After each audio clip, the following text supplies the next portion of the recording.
Memorial Day may be known as the official kickoff to summer, but June, that's the official kickoff to the summer of Dan. I've got an in-depth, super preview of all things June official visits. Which incoming transfers will be the most important to Ducks' success in 2025? This and a whole lot more coming up on the newest edition of That Show Out West. This place has everything. In fact, the grass is damn green in Eugene. That performance deserves a holy wallawa. It's a feeling you cannot explain. This place is louder than any other venue in the Big Ten. This program is staged to compete and to win championships. Welcome to the Big Ten, Oregon. Welcome to That Show Out West for That Team Out West.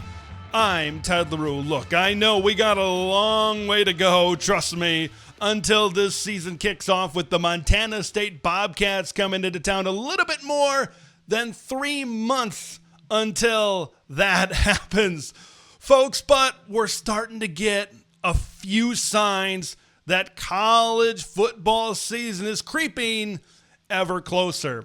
And earlier in the week, we got one of those signs, didn't we? Cover artwork for the new College Football 26 video game, and right there, how about the Duck, the best mascot in college football? And then, of course, you've got Dan Lanning certainly in there as well. You can see the Tennessee Volunteer mascot. You've got Smokey in there. You got Uga, the Georgia mascot.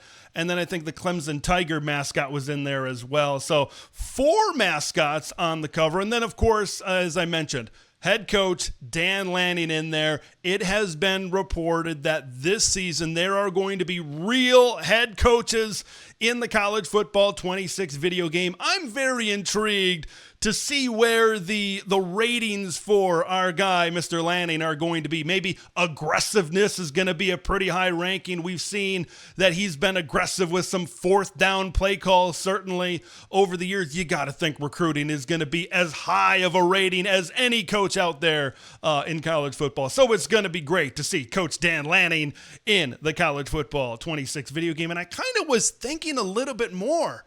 And I'm like, who are going to be some of the highest rated Ducks in the CFB 26 video game? And I think there's like a lot of, on offense specifically, like you and I know of what the ceiling and potential this offense could be.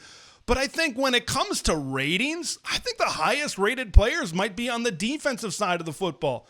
Mateo Uiagalelei leading the Big Ten in sacks with 10.5 last year. He's proven to maybe be one of college football's best pass rushers. You got to think he's going to be north of 90 when it comes to a rating. And there as well, Bryce Betcher coming back one more year in the middle of that defense. We know what he did as an all-conference linebacker in the middle last season. And then Dylan Thiedemann, a 2-time All-Big Ten player in there at safety. Like, these are proven guys, and I think that they are going to have pretty high ratings when it comes to it. I'm very curious. Let me know what you think are going to be some of the most highly rated players when the game first comes out in the CFB 26 video game in July. The game is set to debut on July 10th.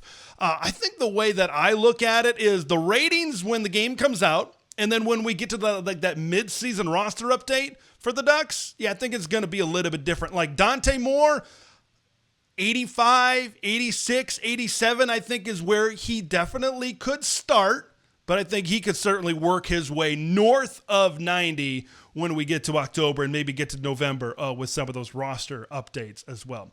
Before we get into football, we got to give some shout outs to the Ducks on the Diamond here on this show. And man, I really started watching this Ducks softball team during the regionals against Stanford.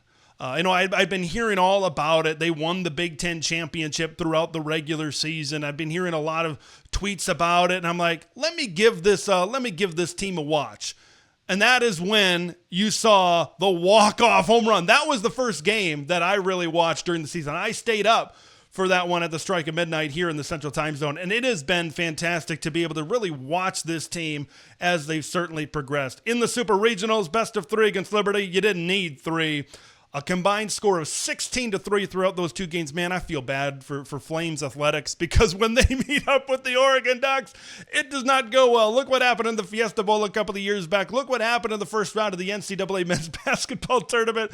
And then, oh man, that second game. You go back to that first game. Diziana Patman walking it off in the 8th inning for the second consecutive game. She gives the Ducks the victory. Paige Sinicki, 3 for 5, 4 RBIs in the second game, had a home run and a triple. Just a great way to finish softball at the Jane this season.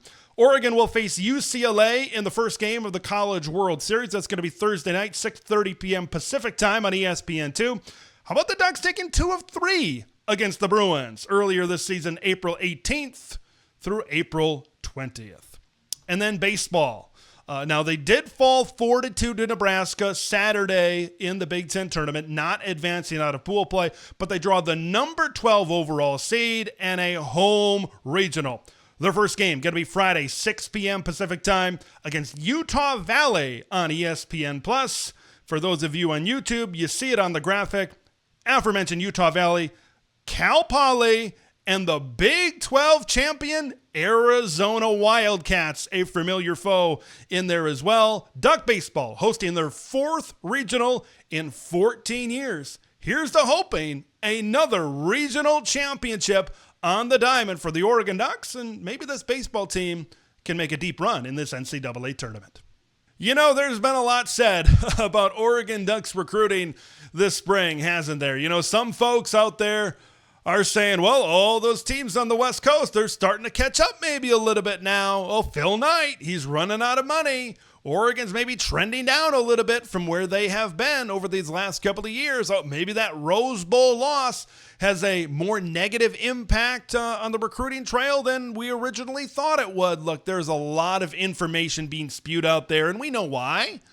Right? The losing out on some of these top recruits like the Jared Curtises of the world and the Jackson Cantwells of the world and the Caden Dixon Wyatts of the world and, of course, the decommitments. Like, we know the stories, and we have covered these stories, and I've kind of talked about my thoughts as it pertains to this. And what have I said before on TSOW? Spring is not where Oregon has historically made their money when on signing day they got a top 5 class when all is said and done. Where does it begin? It begins in the summer. And when I talk about summer, I talk about the summer of Dan. And where does the summer of Dan begin? June. June official visit season. I think the first place where I want to start when I talk about this in-depth, super preview, everything you need to know about June official visits is this. This is the opportunity. I think this is where we're really going to start to find out, are the naysayers correct? Has Oregon taken a step down? Are other teams starting to catch up a little bit? All of those theories.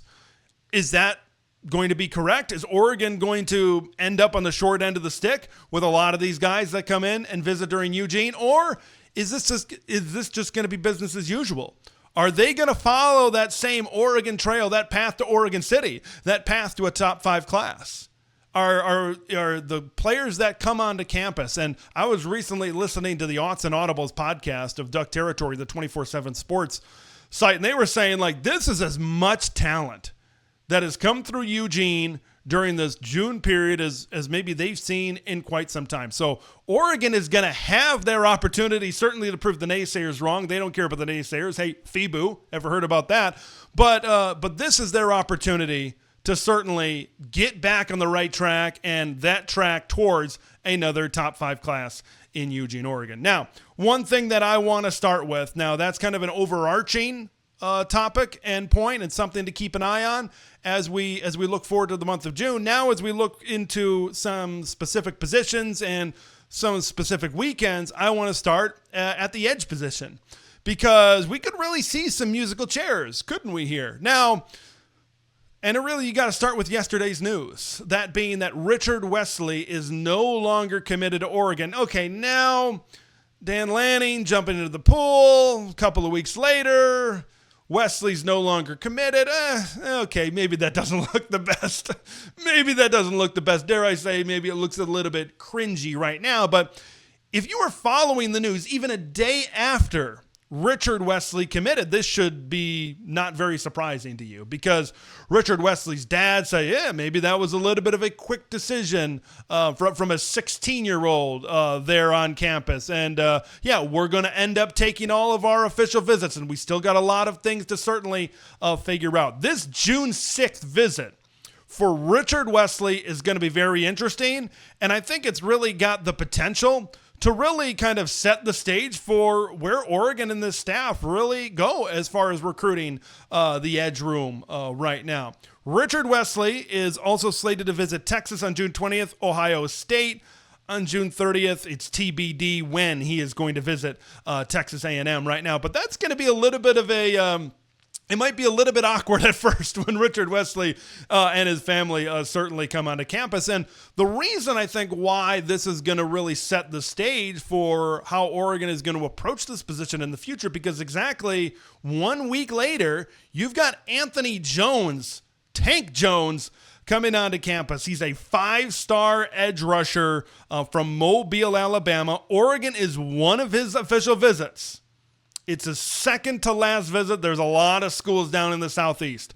This is going to be a tough pull. At 6'3.5", 235, 240 pounds. He's not quite as bulked up maybe as Richard Wesley is, and I think Richard Wesley is 1 year younger, having to reclassify. But when I look at Anthony Jones, he plays with tremendous lower body explosiveness. He's got a tremendous amount of speed, certainly coming off the edge, but I think he punches above his weight class from an upper body perspective as well. So how I think the reaction of what happens with Wesley, I think that's going to carry over to see what happens with Anthony Jones, certainly the following week as well. Now, we talk about June 13th.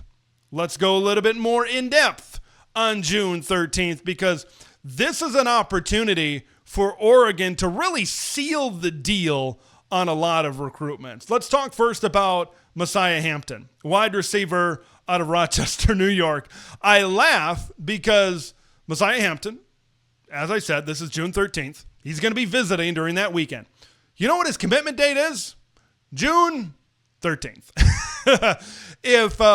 If he does not commit to Oregon, there might be riots in Eugene. That'd be some dirty work. That'd be some nasty work right there from Messiah Hampton, because I think we know the story with Messiah is Ross Douglas was recruiting him when he was the wide receivers coach and passing game coordinator at Syracuse. Now he's holding the same title over there at Oregon. Ross Douglas, this was his first offer. Like, there's been a lot of investment going in to Messiah Hampton right now.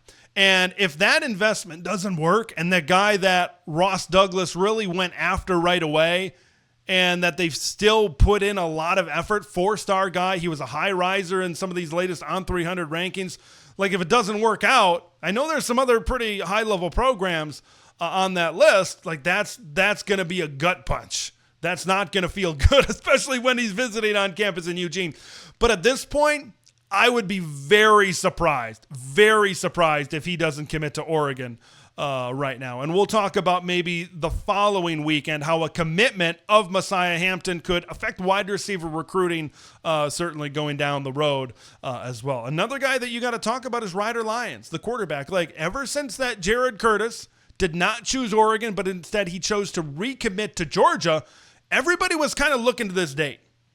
And Ryder Lyons, I've kind of read some interviews. Max Torres has done some good stuff with him over on Scoop Duck. And I think Steve Wiltfong has talked about this as well.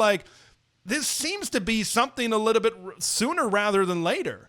I think kind of reading the tea leaves a little bit, Ryder Lyons might be ready to make a decision before August. And this is a perfect opportunity to get the job done, because I believe it's the week after he is slated to visit at USC. So if you're Oregon, you want to be able to kind of lock up Ryder Lyons. It might not be exactly on this weekend, but certainly have that internal discussion with Ryder, his family, and this coaching staff to say, hey, we are invested in you. you are the quarterback of the future. If you can get that quarterback, you can get that wide receiver. That is certainly a great combination. Other visitors during this June 13th weekend, you got to look at Jet Washington. He's another guy. Oregon seems to be certainly leading in that recruitment right now, and I've talked about him. He's a great 5-star safety coming out of Bishop Gorman, a great high school in the Las Vegas, Nevada area. And then Kelvin Obot. Kelvin Obot is going to be on campus a week before Emmanuel Ahinacho. We'll talk about him certainly here in just a little bit. But this is a huge recruitment. It was one of the top 5 priority recruitments that I ranked here on the show. And we're going to really find out where they're at, where Alik Terry is at in some of these offensive line recruitments where Oregon is in a pretty good spot. So although June 20th is a pretty great weekend, June 13th certainly has a lot of storylines. And I think when all is said and done, and maybe we're a couple of weeks removed from June 13th, I think we could look back at this weekend and say, yep, they sealed the deal on a lot of recruitments. Or maybe we could be saying they dropped the ball on a couple of these recruitments as well. Let's move on to June 20th. This is as big as it gets. I think when we're looking back in December on exactly what this class is and who signs on the dotted line, I think we're going to look back to this date. Because if it is indeed a top 5 class, if you have 3, 4, 5, however many 5 stars, you're going to look back at this weekend and saying, yeah, that set the tone for what was going to be 6 months later. Listen to this visit list, the players that are coming into campus. Emmanuel Ahinacho, Brandon Arrington, Mark Bowman, who's a 5-star tight end out of Mater Dei, Jaira Edwards, we've talked about him before. He's a 5-star safety coming out of the state of Maryland. Kendra Harrison and Tredarian Ball, a couple of already Oregon Duck commitments. Jalen Lott, who's like a top 50 to top 60 wide receiver coming out of the state of Texas. Talanoa Ely, Nick Abrams, all of those guys are on campus. This is the biggest weekend. If you are looking for one weekend to pay attention to recruiting, this is that weekend. It's a very interesting weekend. That's my wedding anniversary weekend. It is also the weekend before I'm slated to go to Montana. So there's going to be a lot going on for me personally, certainly at that point in time. Things to watch specifically on this specific weekend. Oregon holds the final visit for Emmanuel Ahinacho. He is the biggest priority recruitment. I talked about that on the show a couple of weeks ago. You need to throw the kitchen sink at him. And with that kitchen sink, when we say kitchen sink, we mean money. We mean money. Emmanuel is going to be visiting schools like Penn State, LSU, I think is this weekend. Auburn, I think is on there as well. He was kind of flip-flopping between Oregon and Maryland as his leader. Maryland, it doesn't sound like, is no longer involved in this recruitment. So Oregon is the leader, and they've got to really approach this visit to be we got to do whatever it takes. Dan Lanning, Alik Terry, Will Stein, you got to do whatever it takes to lock him up. He is a huge part to the future building blocks of this offense and this offensive line. He is a huge part to what this class eventually is going to be and what story is maybe going to be told in December. Got to get Emmanuel Ahinacho. And I think Oregon's in a really good spot to land Emmanuel Ahinacho. So we talked about Messiah Hampton. And now the very next week, after his commitment date, you've got somebody in Jalen Lott. Remember already Gatlin Bear. We've mentioned this many times in the show before. Gatlin Bear is coming in as a 2026 freshman. So where are you going to be for Jalen Lott at this point in time? Right now, it looks like Texas is the leader. USC is certainly also involved as well.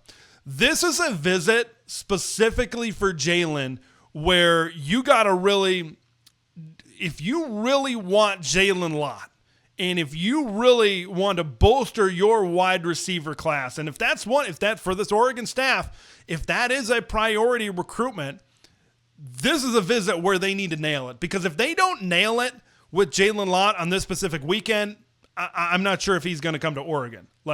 It's going to be hard, I think, to overcome Texas in that specific recruitment, if we're being completely honest. Brandon Arrington, he is the last visit on campus. He is a shorter commitment date between the last visit and the date. He's got a shorter period of time than Emmanuel Ahinacho does. So this is a thing for Brandon to be very impressionable, considering that there is just a couple of weeks between this last visit and the commitment date. Brandon Arrington recently picked up a visit to Washington. I think he's going to be taking that this weekend as well. But I'm always a big fan of having the final visit. Arrington and Ahinacho are both final visits for the Oregon Ducks. Will they be able to translate that into commitment? I think when we look back, this June 20th weekend will certainly say a lot. Transfers have played a vital role to Oregon Duck success ever since Dan Lanning has stepped onto campus, and I've talked about this in a previous edition of TSOW, the transfer strategy that Dan and his coaching staff really employs. They don't take a ton of transfers.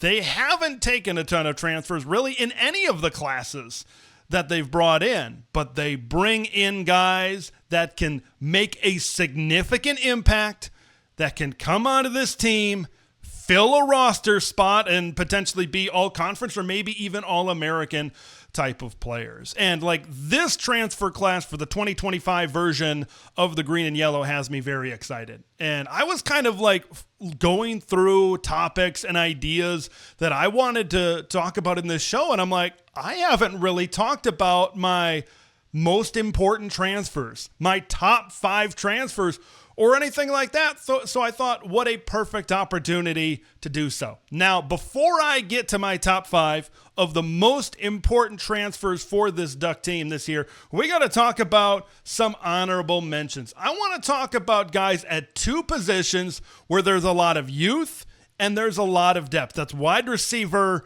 and corner. Theron Johnson, who's an all Big Ten corner coming over from Northwestern. Malik Benson has played college football at Alabama and Florida State, the former number 1 junior college player in the country. Now, when I look at both of these guys being veteran pieces in very crowded rooms, there is a scenario, like you throw out Malik Benson, first of all. Like, he's in the battle to be wide receiver 3 on this team. Absolutely no doubt about that, but he could be wide receiver 3. He could also be wide receiver 6 with guys like Jeremiah McClellan in this room and Jurian Dickey and Kyler Casper and Gary Bryant Jr. and Justice Lowe and a lot of these other names that have been thrown around to be that third wide receiver behind Evan Stewart and behind DeCorian Moore as well. So he's certainly not as high on my most important transfers list just because there's so many other guys in the room.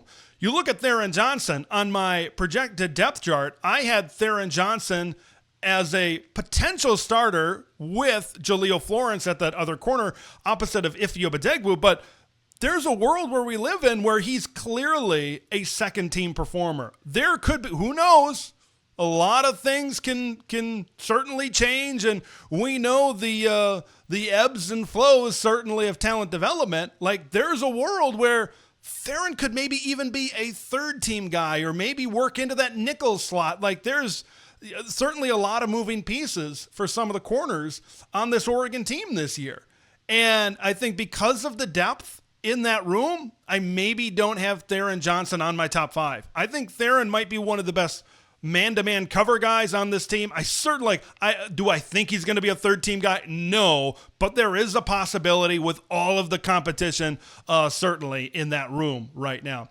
Jamari Johnson is one that I think is flying under the radar for a lot of people, and I think he's probably, if I'm ranking like 1 through 10, for example, he's probably like number 6. He's just outside of that top 5, certainly for me. Because there isn't a ton of depth at the tight end position. Once you get beyond Kenyon Sadiq, right, it certainly starts to fall off. You've got Roger Salapaga coming back off of an injury. You've got Vander Plug in that tight end room as well. Like, there isn't a ton of experience. There isn't a ton of guys where you can trust them to kind of go into a situation as a tight end 2 or a second guy and trust them to be able to make plays and be a part of this offense and execute what you ask them to do, like you could out of Patrick Herbert the last couple of years. And Kenyon Sadiq was also kind of in that number 2 and number 3 role the last couple of seasons, certainly as well. And like, when you look at Jamari's a little bit of a younger player. He was recruited by Oregon Did he redshirt and play a year at Louisville? I know he definitely played one season with the Cardinals last season, but we've talked about ad nauseum how, Kenyon's going to be in the slot. Kenyon's going to be working out wide. I think if they want to stay in 11 personnel in those types of situations, Jamari Johnson is going to get a lot more play than I think a lot of people realize. Okay, he's certainly one of my players that's really flying under the radar right now. I think you could see a lot more of Jamari Johnson than maybe some people are certainly leading on right now. Alex Harkey, I think he's slated to be the starting right tackle on this team. He was a third-team all Sun Belt performer coming out from Texas State. He's certainly a plug-or-play, but I don't know if he has as high a ceilings as some of the other offensive linemen that we're going to get to, certainly in that top 5. How about we get to that top 5 and we start in the trenches, but on the defensive line, defensive tackle Bear Alexander, transferring over from USC, also has played at Georgia throughout his career. Now, Oregon's defensive line ceiling is at its highest if Bear Alexander is also playing at his highest right now.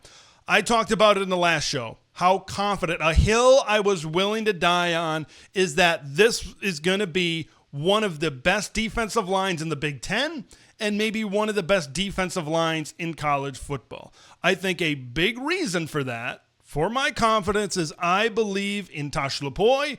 I believe in Tony Tuioti. I believe that they can get the most out of Bear Alexander. Like, there is talent and there is size on the defensive line, but I think what Bear has that maybe some of these other guys that are going to be in the competition to get more snaps and more reps on the defensive line is he has experience. Like, he's going to be a junior coming in this season. You've got a redshirt freshman in Aiden Breland. You've got a redshirt freshman in Tion Gray. I think Terrence Green is a redshirt sophomore. I think he's going to be a little bit higher maybe in the rotation than some of those aforementioned guys. But I think where the coaches want to fit in with Bear, and I think how they, in a perfect world, we know the world isn't perfect, but I think in a perfect world, how they want this thing to really shake out, they want Bear to be able to reach that ceiling, be a part of one of the best defensive lines in college football, and then maybe move on to the National Football League, a one-year bridge that gets to Aiden Breland, that gets to Tion Gray, because if you throw in maybe a redshirt freshman into that group, maybe they won't be as ready to play right away. Like Bear Alexander, he's shown really good tape at USC. A couple of years ago, he was pushing some people around, and I think he came in and he was able to really get on the field a lot in that first season at Georgia when they won the national championship as well. But I think because of maybe the depth in that room and because of the other pieces, he's maybe not as high on this list, but I love Bear. With Amari, with Mateo on the defensive line, I'm going to keep on shouting it from the mountaintops this offseason how much I love this defensive line. Let's head over to the offensive line, but stay with the transfer that's coming over from Southern California. That being Emmanuel Prainon, the left guard in there as well. Prainon and Pancho, it gives me so much confidence about what the interior run game could be this season. 6'5", 320 pounds. Alik Terry said this spring when talking about the transfer offensive linemen they've just got huge size. These are mammoth of men of offensive linemen in there, and Prainon is certainly no exception. Like, I think the middle of that line is going to be outstanding. I think the left side of this line is going to be outstanding. And when you combine the depth in the running back room, you got to imagine that there's certainly a possibility that Oregon could bully some teams around. Certainly, he was widely considered to be USC's best offensive lineman certainly last season. And having a guy like Prainon and having some veteran offensive linemen is only going to help the development and the confidence of one Dante Moore. Now, I talked about the ability to be bullies up front, play some Big Ten football, and maybe smash and really power that run game. Who's going to be the guy that's going to be leading that run game? Well, he's my number 3 transfer on this list. It's Tulane transfer running back Mekhi Hughes. Man, over 2,700 yards in 2 seasons with the Green Wave, 22 touchdowns. He is a straight ahead runner. Now, when it was announced that Hughes was indeed transferring into Oregon, one of the top transfer running backs available in the portal at the time, and then overall, now that both portal cycles have finished, I kind of had to look up what exactly his MO was. I saw the stats, I saw the box score. He's a straight ahead runner. And this is a guy that you needed a plug and play option with Jordan James departing. Now, with all due respect to guys like Noah Whittington and Dink Riggs, I don't think those guys were going to be able to plug into an RB1 situation. Those guys weren't going to be able to carry the load and have a consistently large amount of carries and have Oregon's run game get to the ceiling that I think it needed to get to. Like I've said it multiple times before, I think Noah Whittington is a great 1B back. I think you're going to see more flashes of Dink Riggs in this run game, but you needed somebody to be able to lean on, and that guy certainly is Mekhi Hughes. Now, I'm not sure if he's going to rush for the 1,400 yards or 1,300 yards that he did at Tulane, because this is a more balanced attack. Okay, Dante Moore, Evan Stewart, anybody? Kenyon Sadiq, anybody? DeCorian Moore? Right, we know that this team is going to throw the football around, and they've been balanced during their time with Dan Lanning, of course, Kenny Dillingham, and now 2 years of Will Stein. And they've also got a lot of depth in the backfield. I think Mekhi Hughes is going to be fresh, but I think if Oregon really wants to be able to make a run this season, the performance of Mekhi Hughes and being that guy that they can consistently lean on when they need yards and they need to be able to pound the rock, I think is very, very important. Let's head over to number 2. Now, these last two are very important positions. Safety, Dylan Thieneman, transferring over from the Purdue Boilermakers. Thieneman creates the best feeling, I think, at the safety position since Javon Holland. You look at a 2-time all Big Ten guy, he can do everything. He can play, he can come up and make sure tackles in the run game. He can play the deep third. He's got great anticipation. But here's the thing. He can do everything. He won't need to do everything. I think we're going to see the best version of Dylan Thieneman in this defense because this staff is really going to focus in on what he does well. And I've talked about this before on TSOW, that he's been around the block a couple of seasons. At this point, he's a veteran. You've got a young secondary in there as well. I think he's going to be very much a lead by example type of guy. And, everybody's talked about in all the press conferences that I was listening to this spring. He sets that example of being the first one in, of being the last one out. Like, for a guy to be able to come in there and be that type of leader right away, I think is very impressive. And I think a lot of the young guys are going to benefit from having Dylan Thieneman certainly in this room. Now, here's like the need portion of this and why he is so high. Like, you take his talent, you take in what he's accomplished, and then you combine it with how Oregon has kind of bowed out of their respective college football seasons the last 2 years, and you can understand why Dylan and his performance this season is as important as I believe it should be. You look at a couple of years ago, I know people don't want to remember it, but the Pac-12 championship game against Washington, both those games against Michael Penix and the Huskies, they couldn't really do much against the pass. Rose Bowl, once again, another game that people don't want to go back to, people don't want to remember, but we got to talk about it in this case. Like, Kobe Savage and some of the safeties, they got turned around. Now, whether that was not being prepared or not being talented enough, or Ohio State just being freakazoids on the outside, or a combination of all three. Plain and simple, Oregon needs to be better at that position. And Oregon has been getting better in the secondary.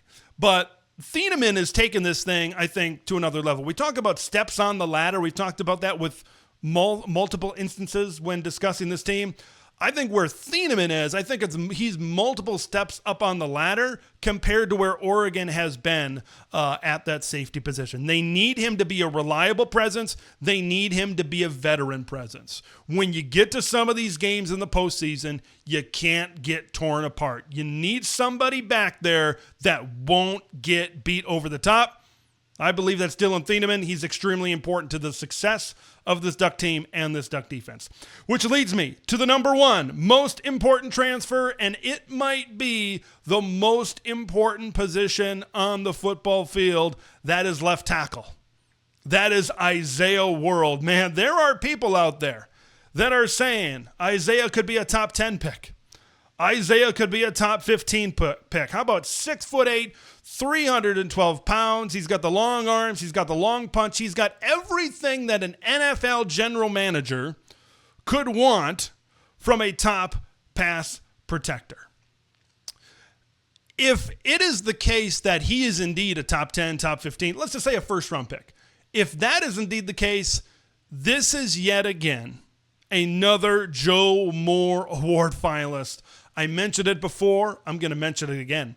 The left side of this offensive line with Poncho in the middle at center and Pranon and World on that left side. They're going to mash in the run game. Pranon is also a pretty good pass blocker as well. That's going to really open up this pass game. And when you have a young quarterback in Dante Moore out there, now we know he's been around. He's been out of high school certainly for a few years at this point, but this is his first real action of being the guy. And we kind of rewind back to his time at UCLA. Now, there was a lot wrong with his time at UCLA, but what was one thing that often gets brought up is that offensive line was not good. It was in the triple digits in terms of pass protection in college football. And Dante having that much pressure on him may have kind of resulted in what we saw a couple of years ago at UCLA. So if Isaiah World can lead that protection on the blind side and keep Dante Moore in the pocket so he can go through his progressions a lot more, a lot sooner, and all throughout the season, this offense is going to reach its ceiling. This offense is going to reach its potential. Oregon has had a lot of confidence the past couple of years with Josh Connerly. Okay, Josh Connerly was drafted at the bottom of the first round. If World is in that category, sky's the limit. Sky's the limit. Like, that position is so important in the run game, in the pass game, to providing more time to maybe letting some of these deep routes with the speed of Eastu, with the deep ability of Decory Moore. Everybody wants to see the deep ball this year, but in order to see the deep ball, Dante Moore needs time to throw. And Dante Moore getting time might be looked on what Isaiah World is doing over there at left tackle. He is my most important transfer for this upcoming season. All these guys are going to play a vital role to the Ducks' success this season.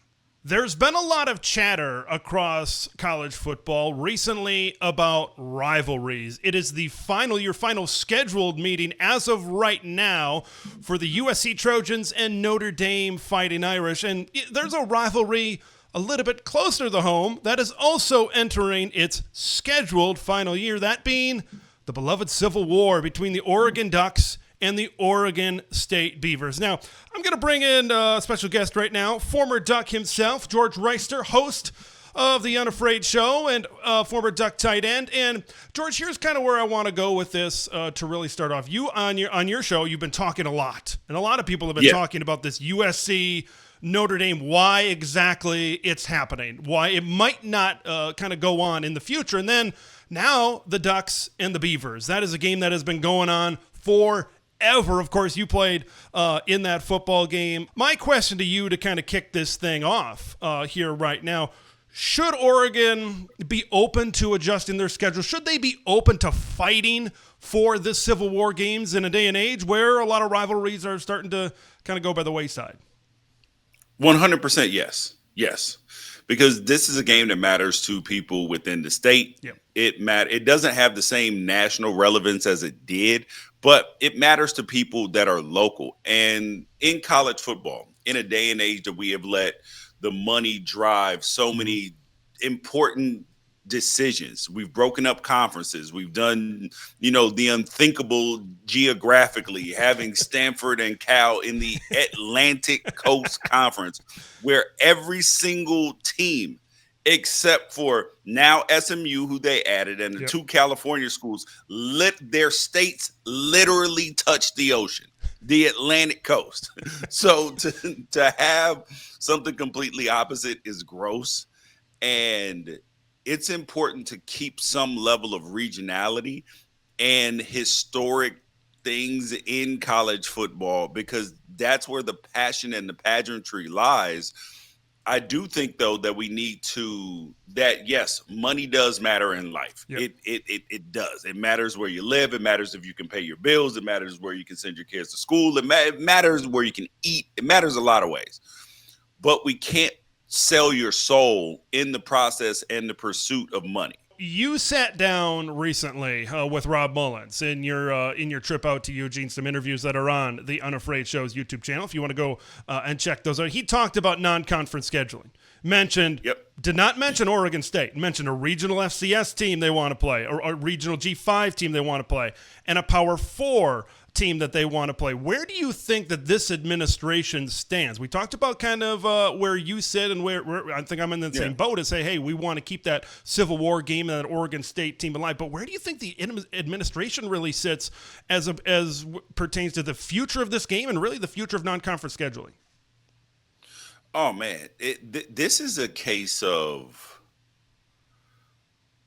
I do believe that G5 game is going to be penciled in as Oregon State. Okay. And that's really where it should be. And honestly, that part is sad because it's not a Power 4 game anymore. They can't recruit at the same level. It's the money's not the same. It's not as competitive as it once was.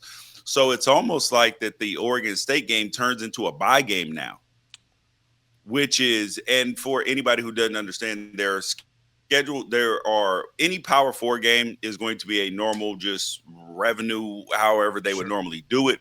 But when you play FCS opponents or G5 opponents, well, G6 now really with the Pac-12, those games you actually have to pay the opponent to play you. So if you're Oregon, you may say, we're not really going out to Corvallis no more. Right. But we will pay you to do so. So I do think that, or we may only go out there once every 3 years instead of every other year. I do think that when you do have some leverage, you can take that. And for Oregon, another home game means more money and more revenue. So it's essentially, do you want to do Oregon State a solid, or do you want to just pay them and say, we'll pay you essentially what you might make in a game at home, and then you come play in Eugene? Yeah, I think as fans, like we talked about before, I think as college football fans, you want to keep these rivalries together. But now when you kind of break it down, when you talk about this money, you know, they've got Utah State coming up on the schedule and some other Mountain West teams. I think Boise State is on there once again on the schedule as well. But going on the road as a Power 2 team where Oregon sits right now, going on the road to a G6 opponent, that's not necessarily something you're going to see all the time. And that's, of course, what you would see if you have this alternating game between the Beavers and the Ducks. There is floating out there, and we've heard this kind of talked about, a potential Big Ten SEC scheduling arrangement right now. It's a possibility. We talked about the structure of how Oregon wants the schedule. We know, like you said, hey, Oregon State seems to fit perfectly within that G6 model right now. But how do you think a Big Ten let me put it this way. What excites you or concerns you of what a Big Ten and an SEC scheduling arrangement could? What excites you and what concerns you about that possibility? Number one, all of this advanced schedule is like, well, actually, I'll start with the first part. Yes, a Big Ten SEC scheduling arrangement is enticing. It's exciting. You'll get a lot of big games out of that. The other part about it is, Ted, at no point in time should games be scheduled 5, 10, 7, 8, 9 years in advance. They should be scheduled literally. Like, you may know who, like, no more than a year in advance. And in the NFL, you literally know who you are playing. You just don't know when you're playing them. Right. Yep. And then there's a schedule release. The Big Ten does a schedule release. Yep. The ACC, Big 12, Big 10, all of them do schedule releases. But instead of crafting schedules, they are these conferences are manipulating schedules. and these schools manipulating schedules because they understand what the principle is. Let me break down the math for you, Ted. The SEC only plays 8 conference games. Yep. That is a total of an average of 4 losses per team throughout the entire conference. 4 losses. Yep. The Big Ten plays 9 conference games, which is an average of 4.5 losses per team. So that means that those losses, that extra half loss of games, that's what 9 more losses have to get spread around different teams. And so the SEC, when those teams play November cupcakes or another non-competitive non-conference game, it allows them to be artificially pushed up the rankings while other teams are playing conference games or tougher non-conference games. So it's a manipulation of the rankings. That's the issue with it. And so you have the SEC who refuses to play 9 conference games. And then you have the majority of their schools only playing 9 Power 4 games, where the Big Ten is playing at least 10. Right. And some teams are playing 11. The Big 12 is playing at least 10. And then you have some of the ACC schools playing 10 as well. So the college football should be about competition, putting the best games on the field. But the issue is that the leaderships of the conferences, Ted, are trying to consolidate power. Right. They are making sure that we stay on top instead of doing what's best for college football, which is collectively negotiating their rights and doing everything and doing those things together. But that would create an issue because, and mind you, as an Oregon man, I want Oregon to be successful at all times. However, for the health of college football, it is better if at some point in time, Rutgers, Baylor, North Carolina State, sure, that they all have the hope of that they could win a national championship. I just want to finish with this. What is your kind of ideal non-conference scheduling for Oregon right now? Do you agree with Rob in saying, hey, an FCS game, a regional G6 game, which we talked about, we like Oregon State, and maybe that Big Ten SEC crossover? How would you kind of like to see these 3 games kind of mixed and matched in the future years? I think that's the perfect way to do it. Yeah. As long as there's not a uniform scheduling model, because that's ideal. You're playing 10 Power 4 games, then you are in a tough conference, and then you're giving an opportunity, a bye game to an FCS team, and you're playing a tough Group of 5 team, which is Oregon State or which is either Oregon State or you have Boise State as well. Sure. Yeah, it's going to be interesting to see exactly how this all plays out. Will this rivalry, will they find a way to squeeze it into the schedule? You look at the future non-conference schedules for the Ducks and the Beavers, it doesn't exactly look the brightest right now because Oregon on their schedule, 2029 has 1 spot open, but they already play Portland State and Utah State that year. 2030 looks like it's the next year of full openings, possibility for maybe this rivalry to resume. Oregon State, now, we know there's some flux as to what their conference schedule could look like, but they don't really have a full opening until 2031. George Wrighster from the Unafraid Show and former Duck tight end. Thanks for joining that show out west here today. Yes, sir. Thanks, Big Ten, Ted. Always great to talk to my main man, George Wrighster. I kind of wanted to give him the floor, but I wanted to finish up with this one thing and kind of my spin and my angle on this Oregon State talking point. I mentioned, 2029 is maybe when you could fit this thing in on the schedule for Oregon. It might even be further than that, to be honest with you. Oregon State, maybe 2030 or 2031. Like if they don't figure something out and the adjustment of schedules and maybe canceling, a G6 series for Oregon and Oregon State, fitting this game onto their schedule. If this game goes 4 years, if this game goes 5 years, 6 years down the road, the distance is going to continue to grow. Now, the distance is already growing with these two teams playing yearly on the field, but if they don't play that game for 4 years, for 5 years, for 6 years. The desire every single year that it goes by and it's not played, the desire to get this game back on the schedule is going to kind of drift further and further apart for both of these schools. So if they want to keep this series going, the time might be now for the Ducks and the Beavers. But if they don't want to keep the series going, it kind of might be understandable based on the money that we talked about and the Ducks maybe not wanting to make the trip to Corvallis as often. But maybe they could make a trip to Corvallis once every 3 years, once every 4 years. It's possible. I'm not sure how bright the future is between the green and yellow and the orange and black playing on a yearly basis past this season. Another good edition of TSOW is in the books. I'm Ted LaRue. We'll see you in the next edition of That Show Out West.